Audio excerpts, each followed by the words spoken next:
কালকে আমার স্কুল লাইফের একটা ফ্রেন্ড আমাকে কল দিয়ে বলতেছে যে বন্ধু কেমন আছ? আমি কি আলহামদুলিল্লাহ, তোদের দোয়া ভালো আছি।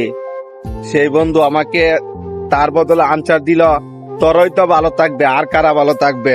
প্রবাসে থাকস, ভরপুর টাকা কামাস, এখানে যাইতেছ আনন্দ করতেছ, ওইখানে যাইতেছ মাস্তি করতেছ, তোরারই তো দিন, তোরারই তো আনন্দ, তোরারই তো সুখ। হে বন্ধু, আজকের ভিডিওটা তোর জন্য। হ্যাঁ, আমাদেরই তো সুখ থাকবো, কার সুখ থাকবো? দেখ, রোদ্রের তাপমাত্রা সকাল বাজে 6টা, ডিউটির মধ্যে যাইতেছি, মনে হইতেছে না যে এটা রোদ্রের তাপমাত্রা, মনে হইতেছে আগুনের তাপমাত্রা। তাহলে কেটা সুখে থাকবো? আমরাই তো সুখে থাকবো, তাই না? তোরা তো ভাই রাতের ঘুমাইলে রাতে 10টা বাজে উঠস, স্কুলে যাস, এসির নিচে থাকস, আর আমরা প্রত্যেকটা প্রবাসী রোদ্রের তাপমাত্রা মনে হয় না। 46 ডিগ্রি তাপমাত্রা, সকাল বাজে 8টা, ঠিক আছে? 46 ডিগ্রি তাপমাত্রা। এখন আমার কাছে সকালই মনে হইতেছে এটা কোনো রোদ্রের তাপমাত্রা মনে হইতেছে না, মনে হইতেছে যে আগুনের তাপমাত্রা। তে বুঝ কতটা সুখে আছি।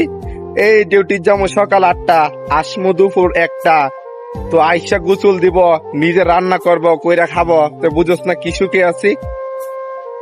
তোরা মনে কর যে বিদেশটি সব সুখ। 24 ঘন্টার ভিতরে ডিউটি থাকে 18 ঘন্টা, আর বাকি 6 ঘন্টা, 6 ঘন্টার ভিতরে আবার 2 ঘন্টা লাগে রান্না করতে, তারা খাইতে লাগে কিছু কিছু টাইমে 1 ঘন্টা, তো 2 ঘন্টা 3 ঘন্টা ঘুমাই, বুঝোস না? 24 ঘন্টার মধ্যে তো আমরা কত সুখী আছি, বুঝোস না? মানে আমরাই সুখী আছি, জীবনে আমরাই সুখী, বুঝতে পারছ? নিজের রান্না নিজে কইরা খাইতে হই, নিজে অসুস্থ হইলে নিজের সেবা নিজে করতে হয়, তাহলে সুখী কেডা থাকবো? আমরাই তো থাকবো, বুঝোস না?